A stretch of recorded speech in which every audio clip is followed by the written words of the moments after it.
Þá setjum við útsetningu í gang. Continue.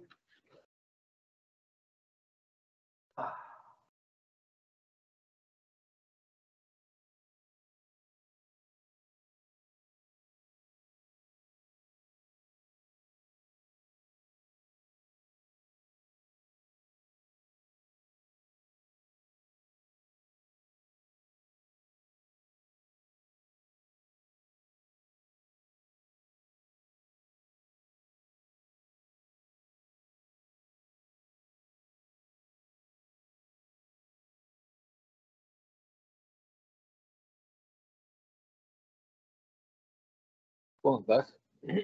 Í dag þriðjudagurinn 27. febrúar árið 2024. Settur fundur í bæjarstjórn Akraneskaupstaðar. Þetta fundur bæjarstjórnar númer 1389. Mættir eru til fundar eftirtaldir bæjarfulltrúar: Einar Brandsson, Sædís Alexía Sigurmundsdóttir, Líf Ása Skarstad, Ragnar B. Sæmundsson, Líf Lárusdóttir, Guðmundur Ingvar Guðjónsson, Jónína Margrét Sigmundsdóttir, Kristinn Hallur Sveinsson og sá sem hér talar, Valgarður Lyngdal Jónsson, nú gegni í embætti forseta bæjarstjórnar. Einnig sitja fundinn þeir Haraldur Benediktsson, bæjarstjóri, Steinar Dagur Adolfsson, sviðsstjóri stjórnsýslu og fjármálasviðs, sér Steinar ritun fundargerðar. Við göngum til dagskrár og fyrsta dagskrármál hefur málsnúmer 2206-003, kosning í ráð og nefndir tímabili 2022 til 2026. Að ræða skipan í yfirkjörstjórn Akraness en Hugrún Olga Guðjónsdóttir sem gegnt hefur embætti formanns yfirkjörstjórnar Akraness hefur óskað eftir lausn frá þeim störfum. Málið var til afgreiðslu á bæjarráðsfundi þann 15. febrúar síðastliðinn og vísað til endanlegrar ákvörðunar í bæjarstjórn Akraness og tillaga lögð fram að skipa Geir Guðjónsson sem aðalmann í yfirkjörstjórn Akraneskaupstaðar. Hann hefur verið varamaður og að í stað hans verði skipuð sem varamaður í yfirkjörstjórn Ingibjörg Valdimarsdóttir. Yfirkjörstjórn skiptir síðan með sér verkum sem sagt velur sig sjálf sinn oddvita. Orðið laust þessa tillögu.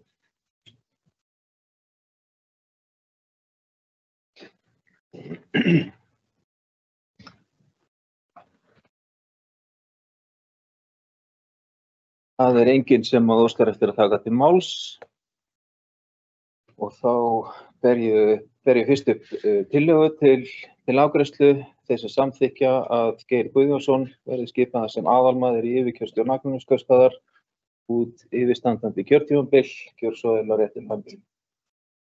Það samþykkt með 9 atkvæðum. Þá í öðru lagi þeir sem samþykkja að Ingibjörg Valdimarsdóttir verði skipuð sem varamaður í yfirkjörstjórn, kjörsóðir réttir landi.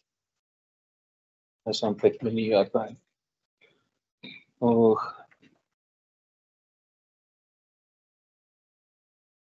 legg til að bókaðar verði í fundargerð þakkir frá bæjarstjórn til Hugrúnar Olgu fyrir hennar farsælu störf við framkvæmd kosninga á Akranesi undanfarin ár. Þá förum við í annað dagskrármál, það hefur málsnúmer 2209-259, stefnumótun Akraneskaupstaðar. Hér að ræða síðari umræðu heildarstefnu Akraneskaupstaðar vegna tímabilsins 2024 til og með 2030. Og ég ætla að gefa orðið laust og bjóða bæjarfulltrúa Sædís Alexíu Sigurmundsdóttur að taka til máls. Gjörðu svo vel.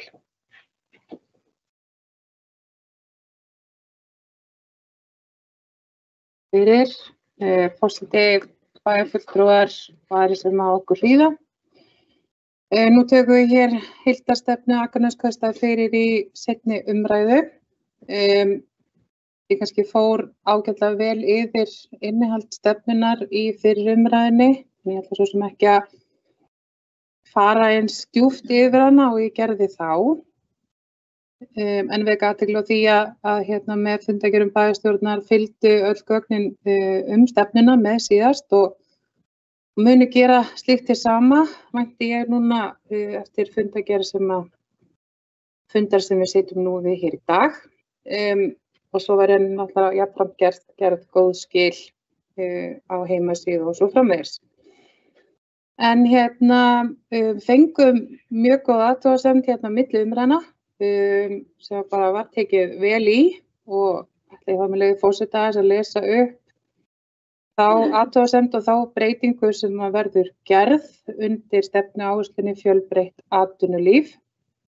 Þar stóð áður: atvinnulíf byggi á styrkum stoðum iðnaðar sem skapi grundvöll fyrir öfluga nýsköpun og aukna fjölbreytni með grænar áherslur í forgrunni. Og eftir góða tillögu þá mun setningin standa því svona: atvinnulíf byggir á styrkum stoðum sem skapar grundvöll fyrir kraft, nýsköpun og aukna fjölbreytni með grænar áherslur í forgrunni. Mér langar nú samt að segja svona líka að lokum að maður einhvern veginn fer áfram inn í þessa vinnu og svona vera að meta það afurð verið með í höndunum okkar hér. Þá ég einstaklega stolt af þessu verkefni og stolt af þeirri vinnu sem við lögðum í að fara í þetta verkefni allt saman. Ég svona alveg fullviss það að hér höfum við náð að fanga styrkleika sveitarfélagsins og móta bara svolítið framsækna framtíðarsýn fyrir okkur þessa stefna að. Þannig ég full tilhlökkunar næstu skrefin þegar við förum að innleiða stefnuna og forgangsraða verkefnum og nýta okkur þessa stefnu í að gera enn betur, að gera gott enn betra. Ég endaði svo lest. Takk fyrir mig. Takk fyrir fulltrúi sætis Alexía Sigurjónsdóttir. Orðið þá laust stefnumótun Akraneskaupstaðar. Það fulltrúi Einar Brandsson. Gjörðu svo vel.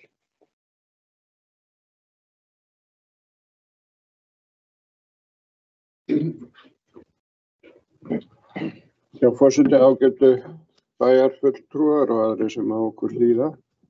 Ég kem upp bara í rauninni til þess að takka bara starfshópnum fyrir þessa miklu vinnu. Þetta held ég metnaðarfullt plagg og eftir sem að svona skilst að þá þetta svona í einsdæmi í sveitarfélögum að sveitarfélag setji sig svona yfir stefnu, en að því sögðu og þá langar mig svona aðeins að koma inn á það. Ég sendi inn 2 breytingar á orðalagi sem aðilar vöktu athygli mína á orðalagi í stefnunni og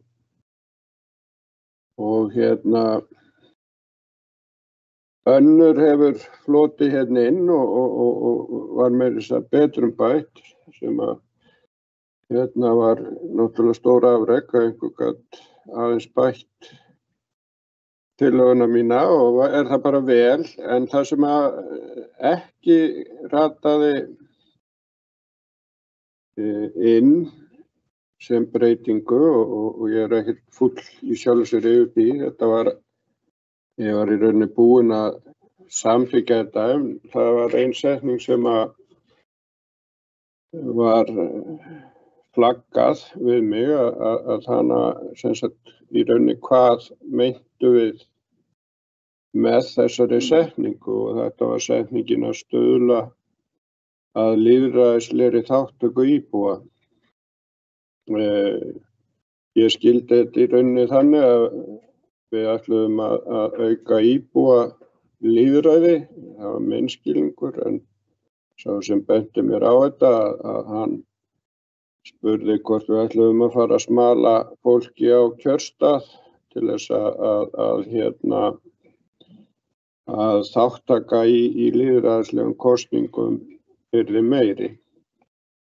Ég hefði sem sagt gjarnan vilja sjá að þetta væri orðað þannig að við ætluðum að stuðla að auknu íbúa lýðræði sem að ég held að hafi verið meiningin. Ég held að við séum ekki kannski að fara að reka sterkan áróður fyrir því þó að við kannski nefnum það að íbúar fari og kjósi í öllum kosningum.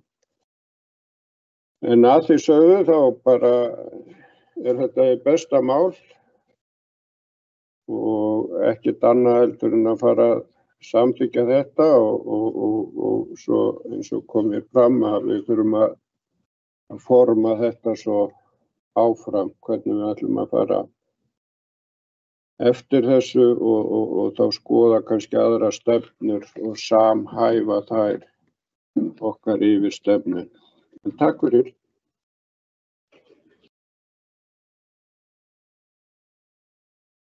Takk fyrir, bæjarfulltrúi Einar Brandsson. Ég ætla aðeins að leggja nokkur orð í púkkið.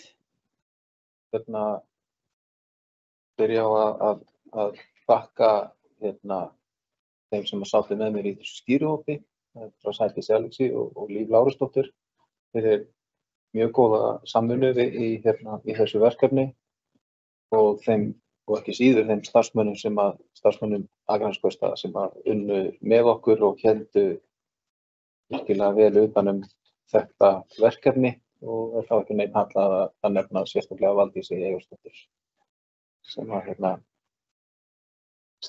svona héldu utan þessa vinnu á mjög faglegan og góðan hátt.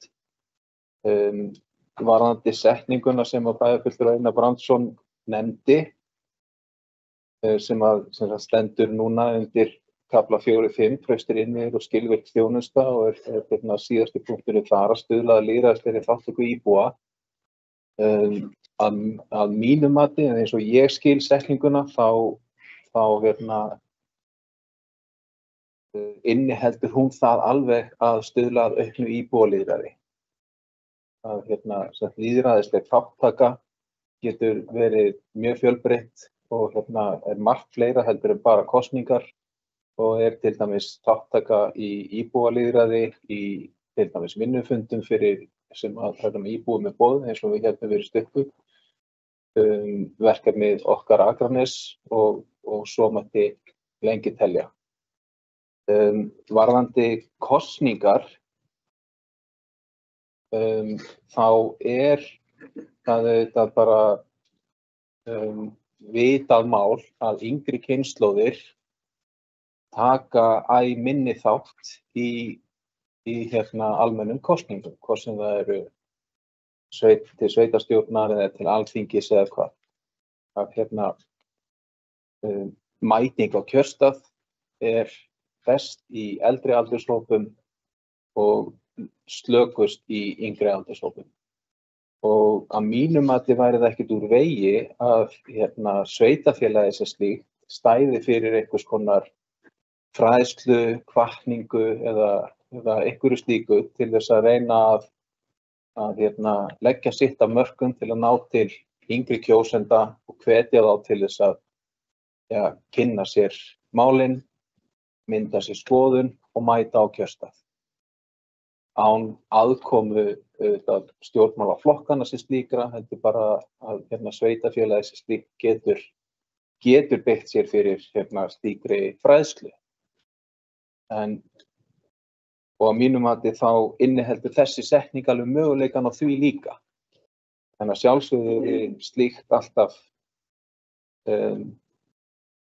ákvörðun bæjaryfirvalda á hverjum tíma. Hvort og hvernig er staðið að slíkum verkefnum. En setningin að stuðla að lýðræðislegri þátttöku íbúa að mínu mati inniheldur hvort tveggja og þess vegna, er þess vegna að mínum mati bara mjög góð og mín skoðun er að hún eigi að standa svona eins og hann er. Orðið er laust stefnumótun Akraneskaupstaðar, taka til máls. Það er fulltrúi Lífs og Skasta, gjörðu svo vel.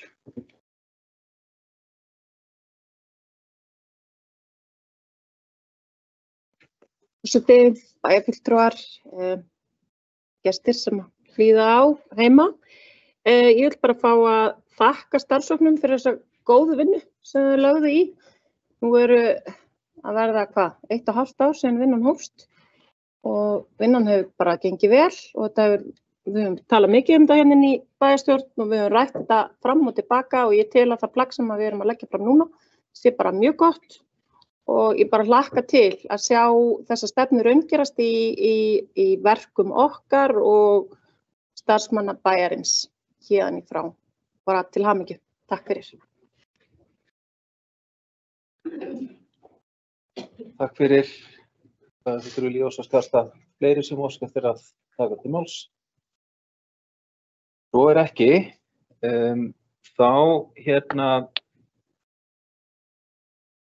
Þá ber ég fyrst upp þá tillögu orðalagsbreytingu sem að bæjarfulltrúi sætis Alexías Sigurmundsdóttir gerði grein fyrir í sínu máli og svo þar er að ræða breytingu á milli umræðna sem við þurfum að samþykkja hér og síðan mun ég bera upp stefnuna í heilu lagi. Að ræða orðalagsbreytingu í kafla 4.1 fjölbreytt atvinnulíf þar sem að setningin verður eftirfarandi. Atvinnulíf byggir á styrkum stoðum sem skapar grundvöll fyrir kraft, nýsköpun og aukna fjölbreytni með grænar áherslur í forgrunni. Samþykkja þessa orðalagsbreytingu. Það er samþykkt með 9 atkvæðum. Þá ber ég upp stefnu Akraneskaupstaðar í heild sinni. Þeir samþykkja stefnu Akraneskaupstaðar 2024 til og með 2030.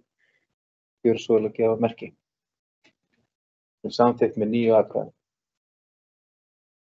Ég held að sé við hæfi að óska bæjarstjórn til hamingju með þennan áfanga að við skulum hér vera að samþykkja heildarstefnu Akraneskaupstaðar. Við förum í 3. fundalið. Þannig númer 24/311 til skýrsla bæjarstjóra á árinu 2024. Haraldur Benediktsson bæjarstjóri fer yfir málefni líðandi stundar og ýmis verkefni sem hafa verið í vinnslu. Svo vel, Haraldur.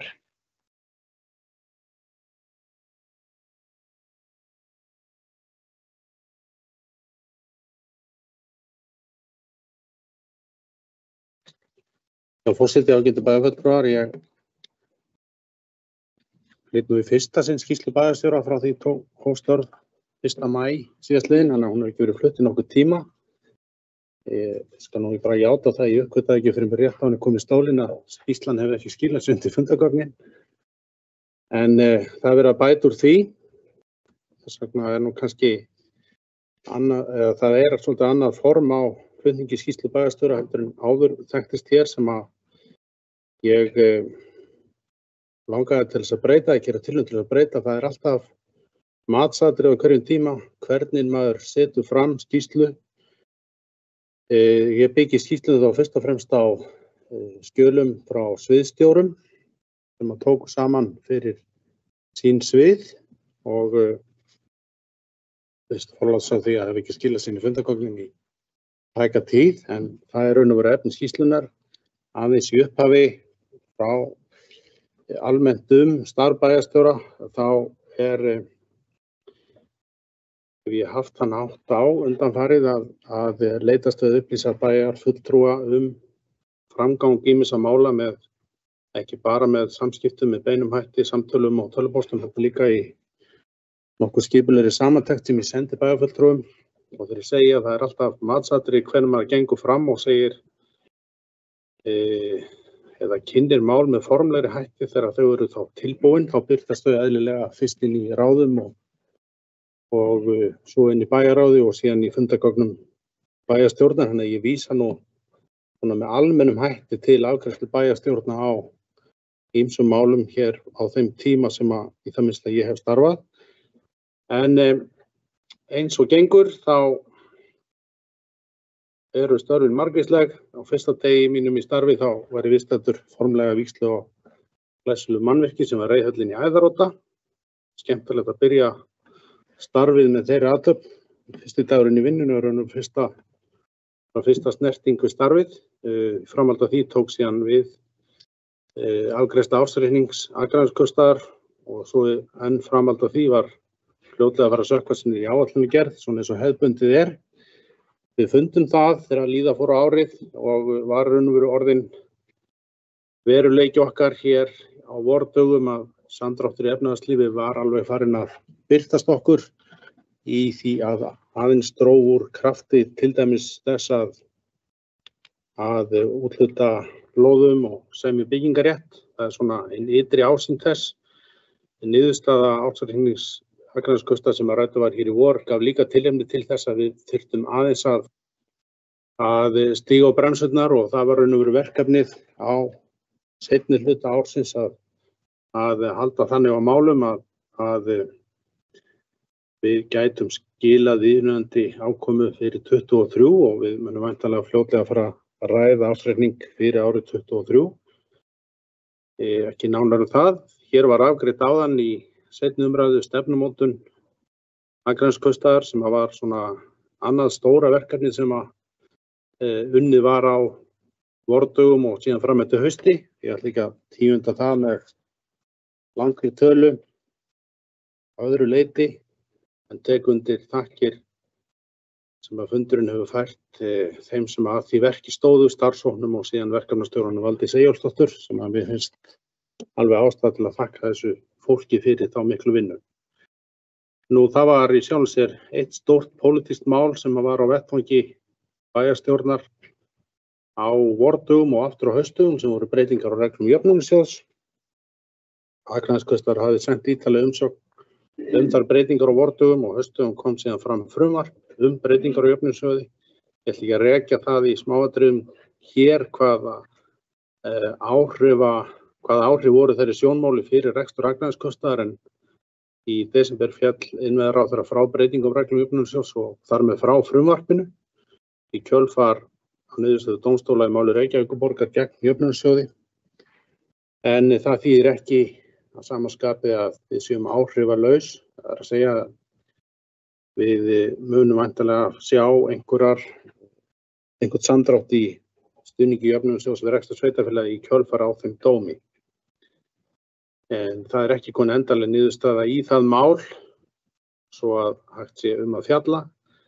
En líka segja frá því að undir lok ársins náðist áfangi endurskoða framlög ríkisins vegna málefna fatlaðra og höfum við nú færst mun nær því að geta náð endum saman í þeim málaflokki og svo eins og gengur hafa ýmsar umsagnir og erindi borist bænum og þetta var svona það helsta sem ég vildi tíunda sérstaklega vettvangi bæjarstjóra á árinu án í víka einstaka sviðum, aðeins bara að loka þeim hluta ræðunar með því að segja að það eru eðlilega alltaf einhver mál í gangi og alltaf eitthvað í sjónmáli sem að horfi til framfara og ég vil geta sérstaklega hér að því að það mikilvægt mál að við erum að ná saman hvernig við getum staðið að eflingu þjónustu við útgerð í Akraneshöfn og ég vona að það birtist bæjarfulltrúum hér ekki áður en langt líður. Það er að segja að við getum sagt að í stefnu Akraneskaupstaðar sem að talað eflingu hafnsækinna starfsemi við séum þegar fann að vinna markmiðum þeirra stefnu meðal annars í þeim málum. En ekki meira það, en fyrst berum við niður í skýrslu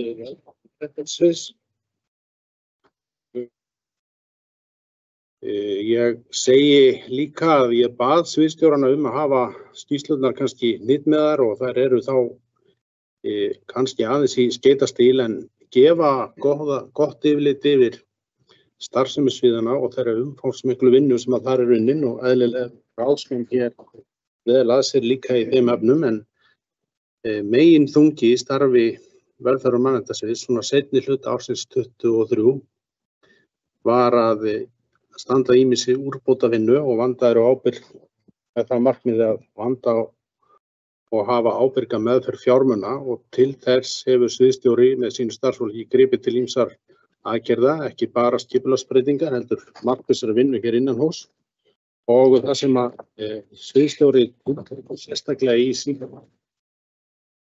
í sínu yfirliti eru flokkað þarna niður á fullorðina, móttöku flóttafólks sem við væntanlega ræðum þá líka seinna hér á fundinum að þar var gerð ákveðin lending við getum kallað bráðabirgðaframlenging á þeim samningi sem að sveitarfélagið hefur við ríkisvaldið, 6 mánaða framlenging, síðan farsældarþjónustu barna, svo tekur sviðsstjóri í sínu yfirliti til við að 10. áskoranir og tækifæri á sviðinu sem að ég held að sé einmitt það form sem að gott fyrir bæjarfulltrúa að styðjast við okkur öll í okkar vinnu þegar við horfum svona tilbaka og skoða áskoranir og skoða hvað tækifæri við höfum þá 10. þarna fyrir hendi sé stuðnings- og stoðþjónusta sem vex stöðugt að umfangi og kostnaði vegna starfsmannahalds þar að leiðandi sem fyrst eina megin áskorun sviðsins og öðru lagi að fyrir hendi í barnaverndarþjónustu vegna skorts og yfirsýn fyrir beitingu úrræða í málum og samþykktum reikninga. Þetta eru kannski að ramma inn í mínum huga stóra verkefni sem hefur verið unnið á sviðinu á liðnum mánuðum undir forystu sviðsstjóra og síðan 10. þarna tækifæri sem að felast í breyttu skipulagi í stuðnings- og stoðþjónustu og síðan í farsældarþjónustunum að breyta verklaginu.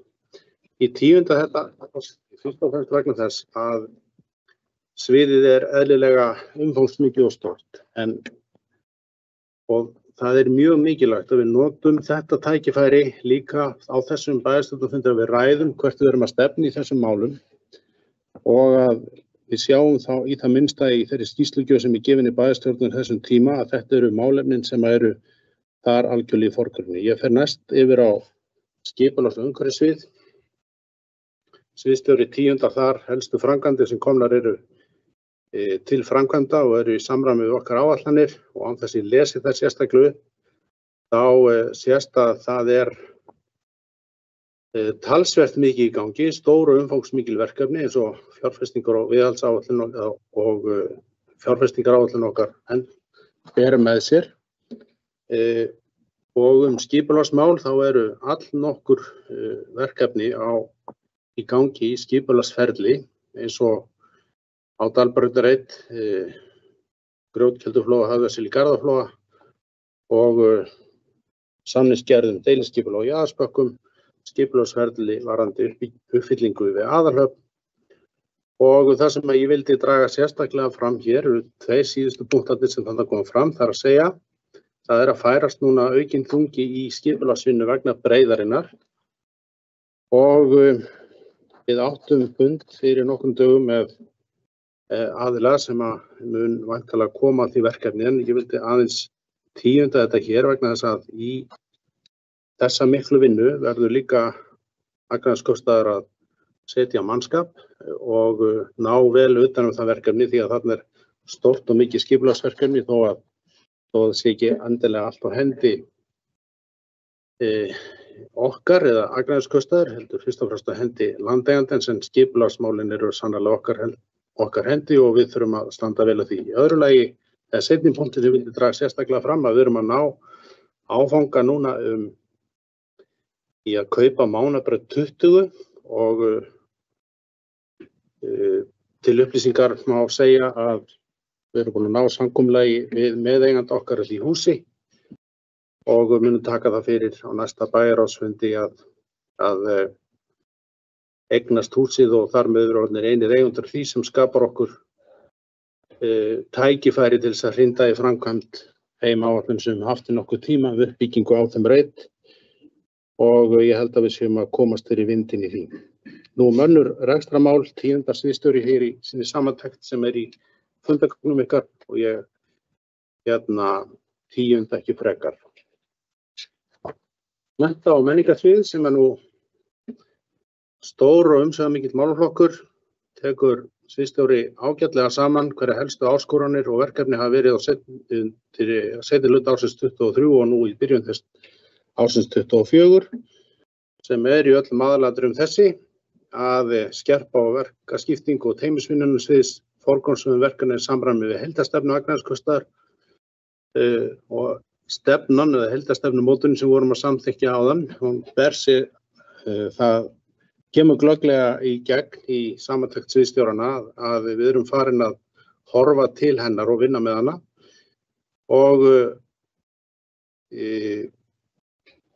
held ég að stefnumótinu sem stjórntæki muni, og ég bind mikla vonir við stefnumörkunum sem stjórntæki, það eðlilega á þessu stóra sviði, ýmsar áskoranir og húsnæðismál hafa sannarlega verið áskoranir á mennta- og menningarsviði og þar eru stærstu framkvæmdir okkar líka sem að birtast í nýbyggingun og Jaðarsbökkum, endurbótum á Grundaskóla og Brekkubæjarskóla og viðhaldsvinnu og endurbyggingu á Íþróttahúsinu og Vesturgötu og við stöndum þar á þeim tímapunkti að nú rétt óútfærið útboðum uppbyggingu á Vesturgötu Íþróttahúsinu og síðan hafa á árinu eða eftir að árið hófst verið teknar ákvarðanir til dæmis að bjóða út húsnæði eða bráðabirgðahúsnæði fyrir leikskóla,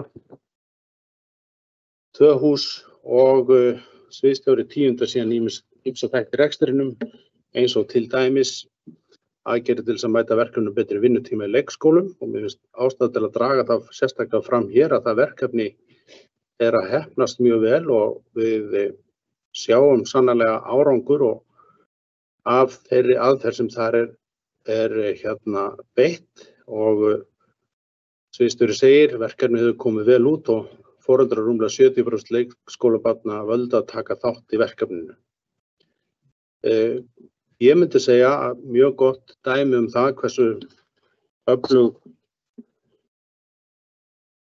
stjórnun ráðsins og sviðsstjóra getur með markvissum vinnubrögðum verið mikilvæg í starfi að leysa verkefni sem að sannarlega blasti við okkur á þessu sviði. Í 10. síðan ekki fleiri rekstrarverkefni annað en að vekja athygli á því að tilraunaverkefnum opnunartíma íþróttamiðstöðvar komið til framkvæmda og ég ætla hins vegar forseti að vekja athygli á síðasta punktinum að hann ekki frá sviðsstjóra, það var bæjarstjóri sem bætt honum við og punkturinn hljóðar svo velheppnaðir vetrardagar sem haldið voru síðastliðið haust. Velheppnaðir vetrardagar voru haldnir síðastliðið haust og dagskrá sjaldan veglegri og þáttttakar bæjarbúa sjaldan betri. Að mér finnst sérstaklega ástæða til þess að vekja athygli á því að með tilkomu menningarfulltrúa verkefnastjóra menningarmála hefur verkefni á sviði menningarmála verið vel sinnt og það ástæða að vekja athygli á því í umfjöllunum mennta- og menningarsvið. Að lokum punktur mennta- og menningarsvið sem að ég vil sérstaklega taka hér upp eru geymslumál safnanna og við áttum fund með starfsmanni Samtaka sveitarfélaga á Vesturlandi nú fyrir stuttu síðan því að geymslumál safna eru raun og verulega verkefni sem að flest söfn allt í kringu landi að glíma við. Það er ekki bara að við séum með ófullnægjandi geymslu okkar safni eða fyrir okkar safn, heldur þetta málaflokkur sem er víða báborinn. Það var svona annar þáttur þess fundar með starfsmanni SSVAP sem að væntanlega leiðir til þess að inn á stjórnarfund SSVAP á komandi tíma verður það mál tekið fyrir hvort að við eigum að standa með einhverjum hætti að samstarfi á Vesturlandi þessi mál og hinn punkturinn að við vildum vekja athygli á því að tillögur sem að safnaráð ræði núna þær kröfur sem við gera til safna og við erum með byggðasöfn á Görðum, eitt af þeim söfnum sem eru svokölluð viðurkennd söfn, að það er verið að hækka girðinguna, það er verið að hækka rána með margvíslegum hætti til þess að fá að vera viðurkennt safn og njóta framlaga frá safnasjóði sem mér sýnist allavega á þeim hugmyndum sem hafa verið kynntar að safnið okkar og fleiri söfn í landinu sé að falla undir rána eða dett út af listanum.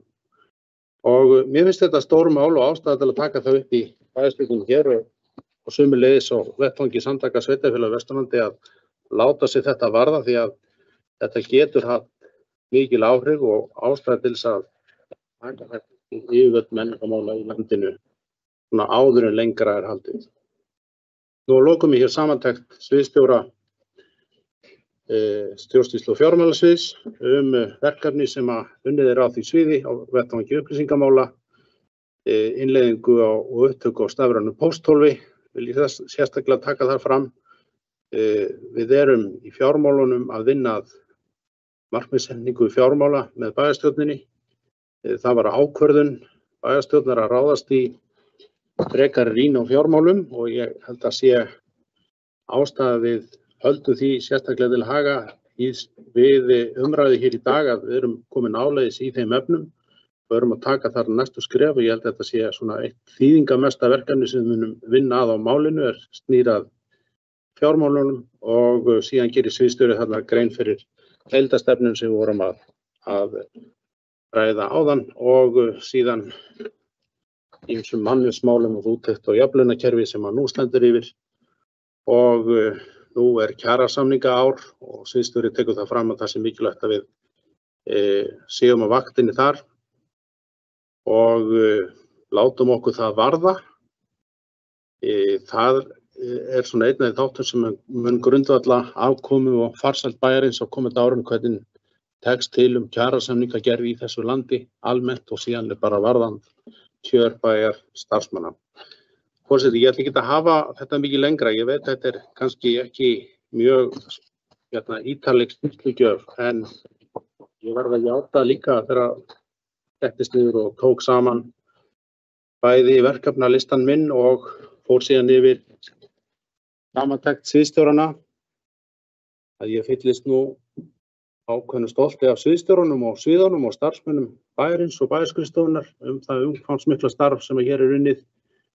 Og ég vil þakka fyrir það góða starf sem er unnið og ástæða til þess að við horfum allavega á þessa samantekt fyrir bæjarfulltrúa að þekkja hana vel, láta hana varða og ganga síðan bein í baki hér út bæinn og segja að hér er unnið af bestu vitund og fullum krafti til að gera bæinn okkar betri. Takk fyrir.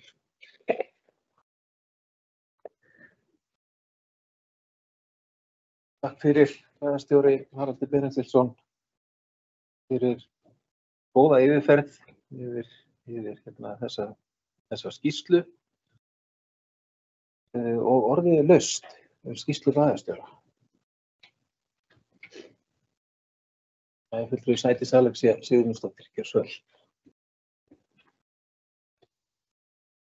Forseti bæjarfulltrúar Ari Smári Hlíðar, langaði bara að koma upp og þakka okkar kæra bæjarstjóra fyrir rosalega góða yfirferð og fagna þessum breytingum að gefa sviðsstjórum áheyrn í þinni yfirferð, bara mjög gott og gott að sjá að ykkur vantar engin verkefni, það er nú alveg nóg að gera hjá okkur.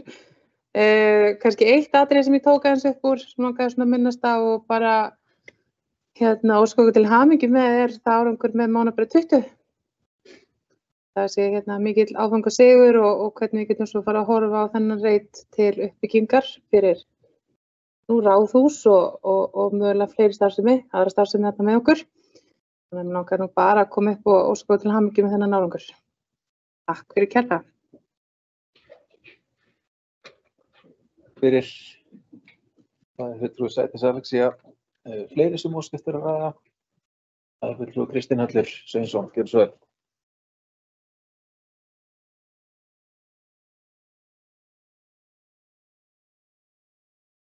Forseti, ágætu bæjarfulltrúar og bæjarstjóri og aðri sem ákveði. Ég ætlaði bara að koma líka upp og þakka fyrir þessi yfirferð. Þetta er mjög svona ekki beint tæmandi en mjög góð yfirferð að sjá þetta í svona hnitmiðum punktum og svona verkefnalisti fyrir okkur að vinna eftir. Og þannig að ég er mjög ánægður með þessi yfirferð líka að sjá svona hvernig sviðsstjórarnir setja þetta fram og þeirra áherslur. Það er bara mjög þægilegt fyrir okkur að vinna þetta eftir því áfram. Maður sér að það er alveg mikil gerjun mjög víða og margt að gerast öllum sviðum, þannig að þetta er fróðlegt og ég vona að okkar svið verði fyrir mannréttindar sem við störfum í. Ég og Bæjarhildur Einar Brandsson, við fáum að sjá að það er mikil gerjun í gangi þar og margt sem er verið að vinna bæði skipulagi og pælingum varðandi hvernig við getum gert þjónustuna betri án þess kannski að gera hana mikið dýrari. Og það er svona hugmyndir þar uppi sem maður kannski kemur ekki inn á hér en það er allavega verið að velta við steinum, þannig að það er mjög gott. Takk fyrir. Fyrir Bæjarfulltrúi Kristín Hallur, eru fleiri sem óska eftir að ræða skýrslu bæjarstjóra.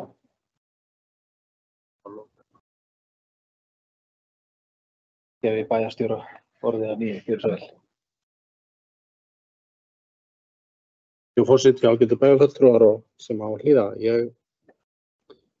ætla að segja vegna orðið að bæjarfulltrúar Sædísar mánaðar 20 að gamall kunningi þarna á ferðinni sem að ég kom að reyndar sem þingmaður líka. Ég veit að þetta er búið að vera löng barátta eða löng vegferð að ná þeim áfanga sem við erum komin á, sem að vera komið með kaupsamninga hendur, sem ég held að sé ákaflega mikilvægt. En það er annar atriði sem ég langar að nefna á fundi bæjarstjórnar sem líka við náð áfangið á þessi að tína til sérstök verkefni. Það er framlenging á leigu á landi í Skorradal fyrir skátafélagið sem að líka var búin að vera lengi í deglu. Það er komin ákveðin niðurstaða í þeim verðum. Ég verð að nefna þetta málið, mér finnst einstaklega gaman að þessu máli persónulega, það er að segja að þetta er barátta margra manna fyrir hagsmunum skátafélags Akraness er aðtónaverð og þetta er þetta er tæplega 60 ára saga þarna baki og það nást loksins samningar 1973 þetta land í Skorradal fyrir skátafélagið.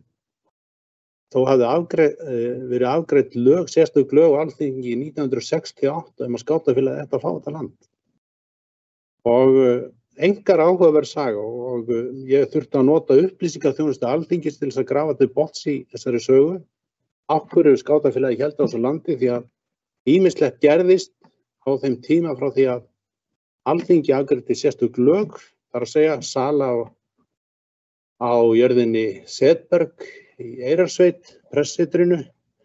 Við aðra umræðu við afgreiðslu þeirra laga kom inn breytingatillaga sem að innifóla að ráðstafa þessu landi til skátafélags Akraness. Þannig að það þurfti næstum í fornleifafræðing til þess að finna upprunann og svo fóru forsvarsmenn Akrannesskaupstaðar og skátafélagsins í langan leiðangur til að fá þennan samning. Hann er renn út á þessu ári, 50 ára samningur.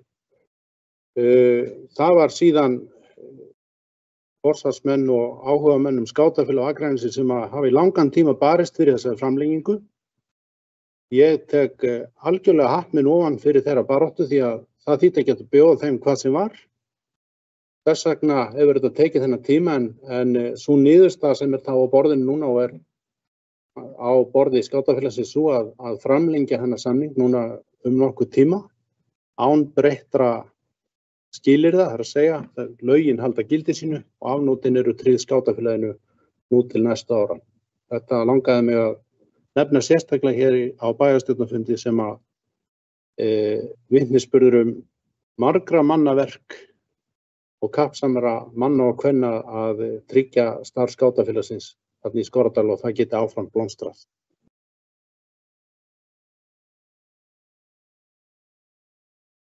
Takk fyrir þetta, bæjarstjóri. Og ég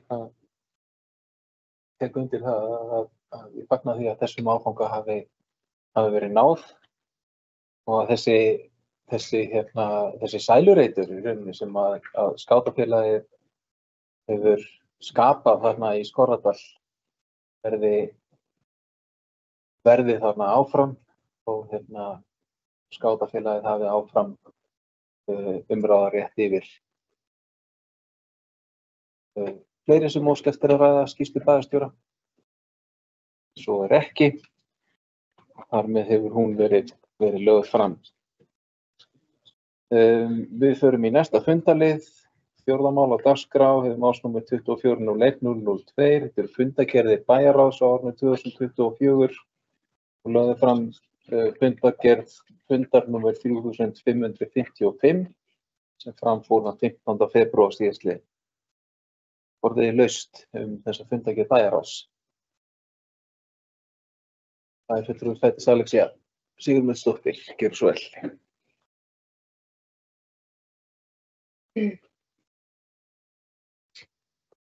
Forseti bæjarfulltrúar sem á Hlíða. Mér langar að koma hérna upp undir nokkrum málum. Þessi einu fundagerð sem liggur hérna fyrir.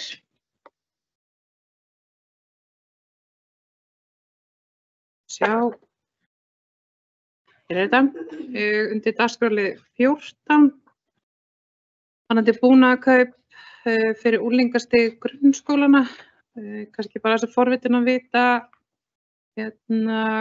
hvað var verið að ræða nákvæmlega og hvort að við erum að fara í einhverjar breytingar á því fyrirkomulagi sem er nú þegar til staðar, eða hvernig það nákvæmlega er.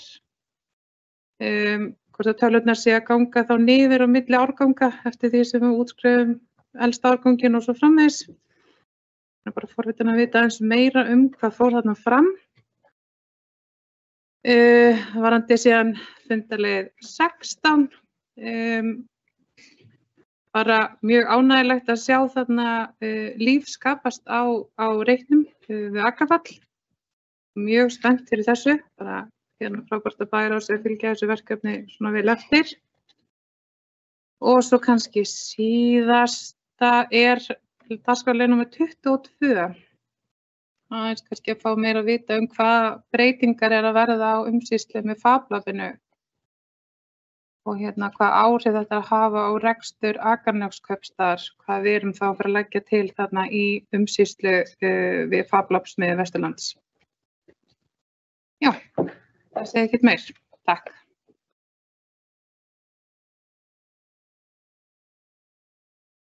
Takk fyrir. Það er fulltrúi Sædís Alexía. Orðið laust. Það er fulltrúi Líf Lárusdóttir, gjörðu svo vel.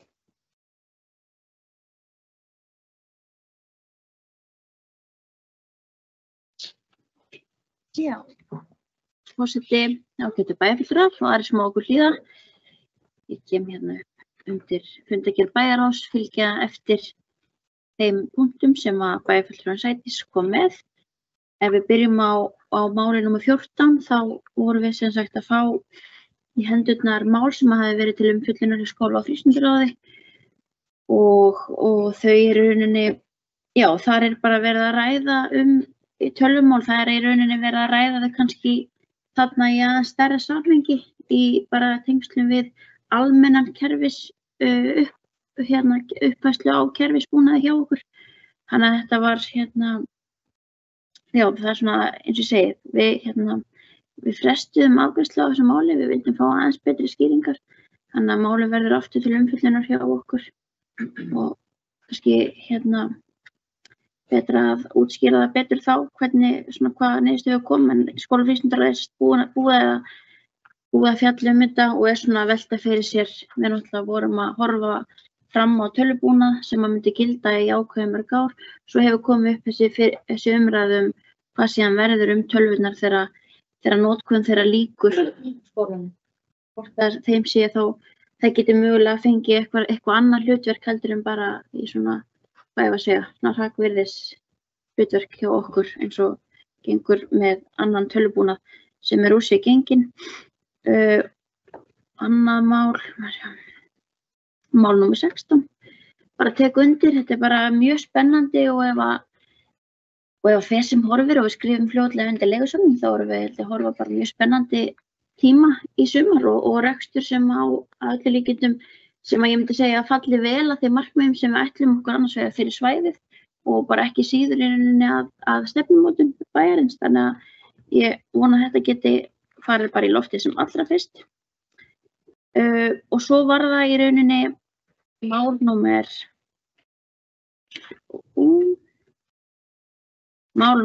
22 breið þróunarfélag og FabLab. Þessi umræða okkar á þessum fundi vakti upp þær spurningar að við fáum núna á 50-daginn hana Valdísi frá breið til okkar og annan frá FabLab sem ætlar að fara bara aðeins yfir fyrirkomulagið og þá mögulega tímabundnu breytingar. Þannig að við munum hafa ítarlegri bókun eftir það. Þannig að við séum ekki að vekja fleiri spurningar en við svörum með bókunum okkar. Þannig að ég vona að þetta hafi verið hemmilega mikil svörun fyrir þig en sjálfsagt að fara ítarlegar í þessu mál þegar þau liggja betur fyrir. Þannig að, já, takk fyrir.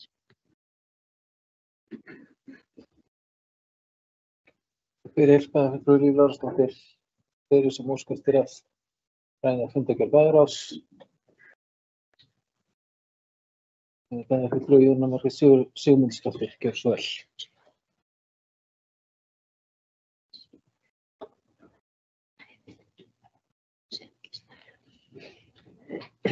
Forseti, bæjarfulltrúar og aðrir sem á okkur hlýða. Mér langaði bara aðeins að koma líka upp undir búnaðarkaupum á unglingastígi og það eins og Líf Lárusdóttir kom inn á þá þetta nú svona kannski ekki alveg orðið meiklaði stein hvernig framhaldslíf þessa tölva verður en þegar að unglingandi fengu afhenta tölvur í fyrsta sinn þá voru þar skilmálar þar sem var tekið fram að búnaðurinn væri fenginn að láni og viðkomandi hefði afnot af honum yfir skólaárið og síðan var líka sagt þar í skilmálum að þegar að nemandi hættir í skóla þá skilan búnaðinum. En ég held að við höfum bara ekki alveg haft við erum ekki kannski komið með bara nógu skýra línu á það hver endingin, hvernig þetta mál verði í framtíðinni. Við hefum ekki, það náttúrulega alltaf einhver sársaukamörk sem að koma þarna inn fyrir einhverja árganga. Þannig að við þurfum held ég bara svolítið að finna skýra línu með þetta mál. En það hefur komið fram frá skólastjórnendum að þessi tölvubúnaður hefur gjörbreytt kennslu í skólunum og bætt mikið. Þannig að við getum bara þakklátt fyrir það. Við getum stutt börnin okkar í námi og við erum þar að auki líka kannski það, já, svona sitja allir við sama borð þegar það kemur að þessum tækjabúnaði. Þetta svona aukin jöfnuður fyrir alla. En takk fyrir. Fyrir bæjarfulltrúi Jóna Margrét, fleiri sem óska eftir að taka til máls. Bæjarfulltrúi Sædís Alexía, gjörðu svo vel.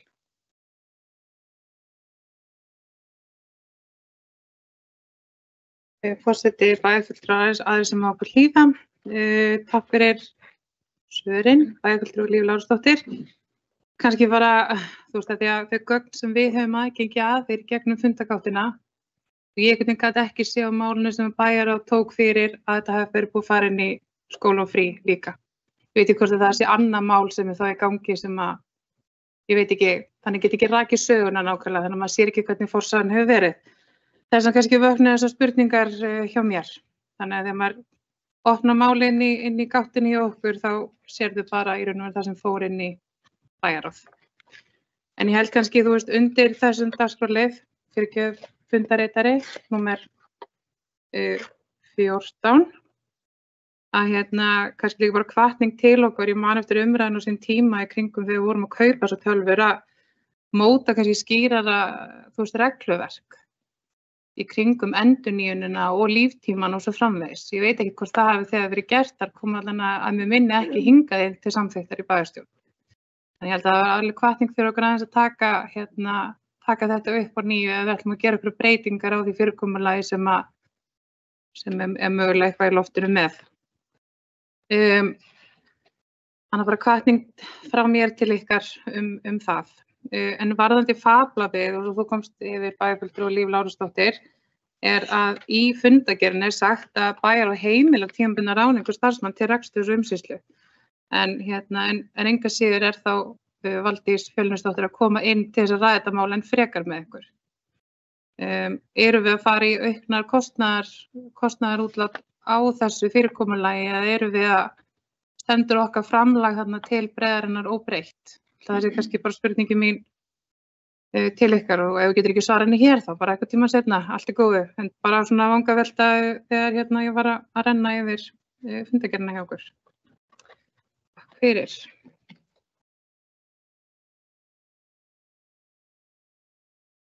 Takk fyrir, frú Sædís Alexía.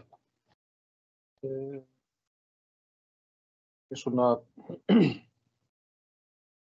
vil svona benda á að í máli númer 14 þá kemur fram í fundargerð bæjarráðs í inngangi málsins að skóla- og frístundaráð hafi tekið máli fyrir á fundi sínu 7. febrúar. En ég svo sem er búinn að kíkja á þá fundargerð og bókunin þar svo sem ekkert meira upplýsandi heldur en bókunin hér. En ferill málsins allavega liggur þarna fyrir að hafi verið tekið fyrir í skóla- og frístundaráði og svo í bæjarráði. Tek undir það með bæjarfulltrúanum að við þurfum að taka afstöðu til þessar hluta og við þurfum þá að þekkja líftíma þessara véla, þessara tölva og afskriftatíma þeirra. Og það kannski meðal þeirra upplýsinga sem að þarf að afla málið sem að bæjarráð setur í bókun sína. Þannig að við þurfum að taka afstöðu til þess þá hvað við getum látið hvern umgang af fartölvum endast lengi og hvenær endurnýjunar þörf og hvenær hafa þeir bara verið afskrifaðar út úr okkar bókum og höfum við þá áhuga á því að sitja uppi með 100 fartölvur í eigu bæjarins sem að hafa verið afskrifaðar og hvað ætlum við að gera við þær Þetta bara þetta hluti sem við þurfum kannski að ná aðeins betur utanum og mynda okkur skoðun á og stefnu hvernig við ætlum að halda áfram. Í fjárhagsáætlunargerð fyrir árið 2024 var ekki gert ráð fyrir útlátum í kaup á nýjum búnaði þetta árið. Bara svo að það sé tekið fram og hugsun bæjarráðs allavega í þeirri fjárhagsáætlunargerð var sú að þær vélar sem að væru í notkun núna, þær gætu gengið áfram til næsta árgangs nemenda. Það var að minnsta kosti þær forsendur sem að lagðar voru til grundvallar í fjárhagsáætlun. Bæjarfulltrúi Líf og Skarðstad, gjörðu svo vel.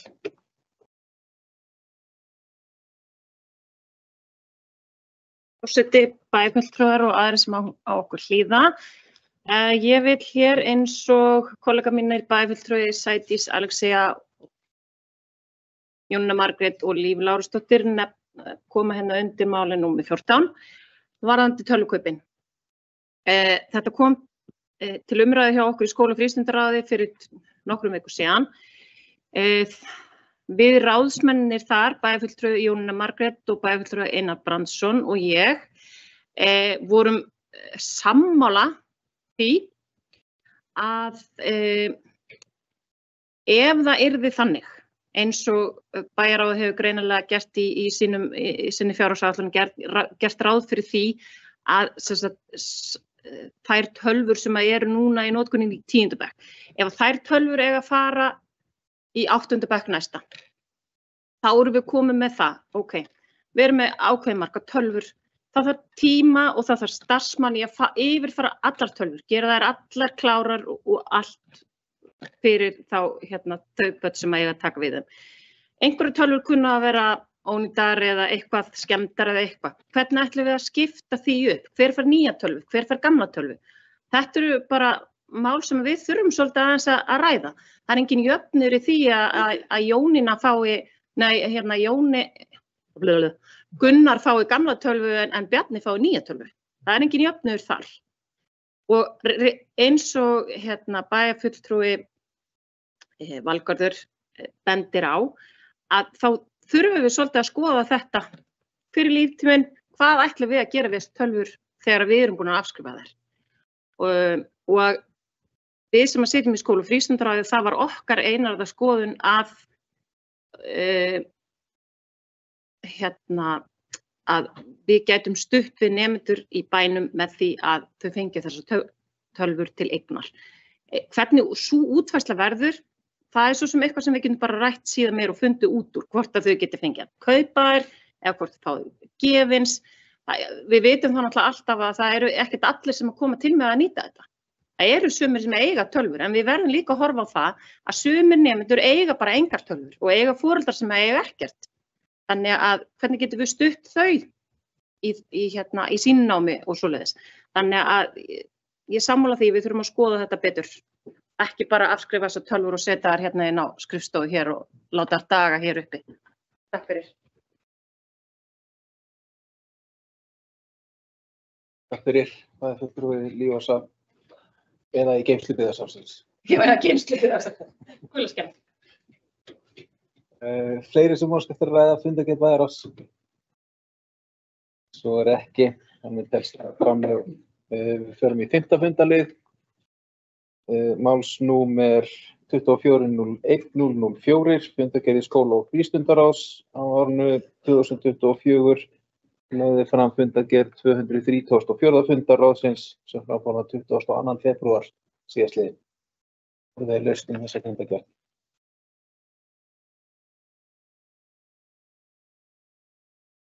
Það er enginn sem óskar eftir að fá orðið. Helst fundargerðin þar með framlögð. 6. fundarliður, málsnúmer 24.01.003, fundargerð velferðar- og mannréttindaráðs á árinu 2024. Lögði fram fundargerð 220. fundarráðsins sem framfór 20. febrúar síðastliðinn. Orðið er laust þessa fundargerð. Það er fulltrúi Kristinn Höllu Sveinsson. Gjörðu svo vel.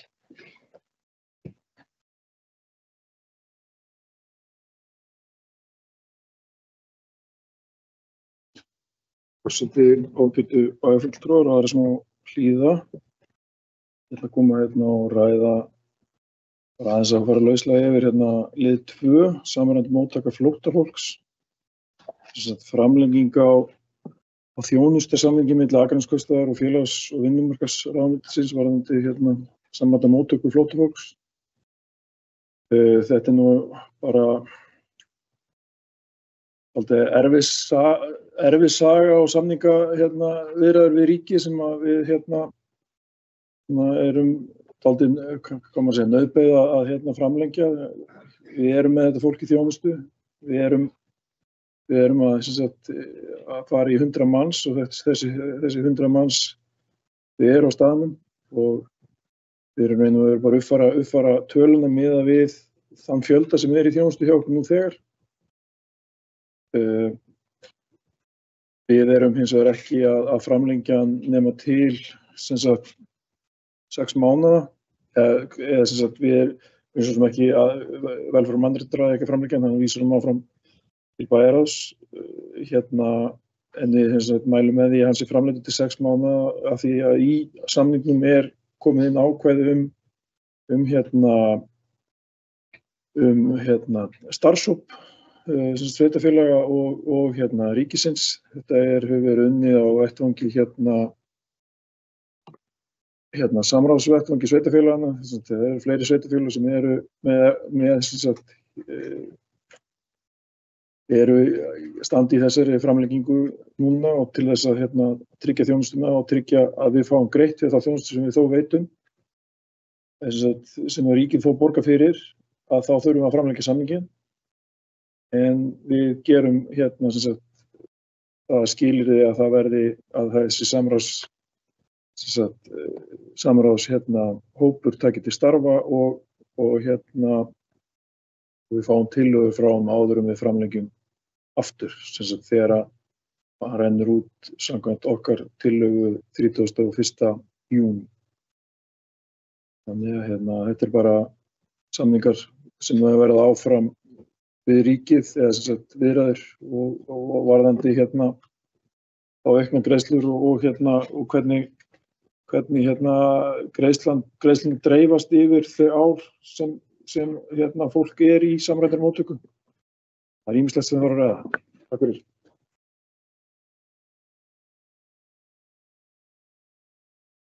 Takk fyrir, bæjarfulltrúi Kristinn Allur. Við komum með mjög gildishlaðna athugasemd úr stóli forseta, þá tek ég undir þessa bókun velferðar- og mannréttindaráðs. Ég held að þetta sé skynsamleg tillaga sem að ráðið leggur fram að framlengja ekki út árið núna, framlengja hálft árið og setja þannig þrýsting á það að þessi starfshópur framtíðarsamning skili sínu tillögum og á þeim verði þá hægt að byggja fram að því. Það mjög skynsamlega afgreiðsla ráðsins að mínu mati. Fleiri sem óska eftir að ræða fundargerð velferðar- og mannréttindaráðs?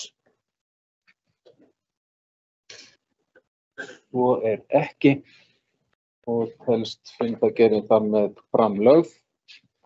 Við förum í 7. og síðasta fundarlið, málsnúmer 24.01.028, fundargerðir og tilkynningar frá Sambandi íslenskra sveitarfélaga árinu 2024 og lögði fram 943. fundargerð stjórnar Sambands íslenskra sveitarfélaga sem framfór þann 9.